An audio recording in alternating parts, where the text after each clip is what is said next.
Everyone, তোমরা সবাই কেমন আছো? আজকে তোমাদের সাথে শেয়ার করব কোকো লাঞ্চে কি খায়। আচ্ছা, এখানে দেখো, আমাদের সানডেতে প্রচুর বাজার আসে, সেইগুলো গোছানো গাছানো সব আমার শাশুড়ি মাই করেন। কোকোকে আজ শিঙি মাছ দেবো, ওকে আমি এই নিয়ে সেকেন্ড টাইম মাছ দিচ্ছি। আর এইদিকে চলছে আমাদের চিকেনের প্রিপারেশন।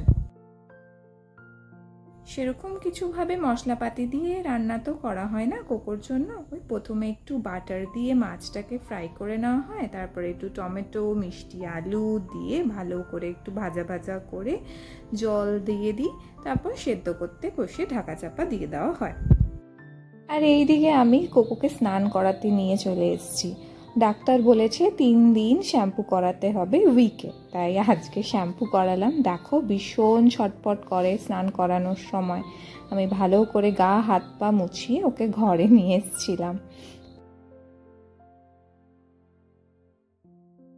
এইদিকে কোকোর মাছের ঝোল একদম রেডি। আমিও বসে গেছি কোকোকে খাওয়াতে। কিছুতেই খাচ্ছিল না, শুধু মাছ খাবে আর কিচ্ছু খাবে না, ভাত দিলেই শুধু কান্না করছে। আচ্ছা, তোমাদের ভিডিওটা কেমন লাগলো আমাকে জানিও। টাটা।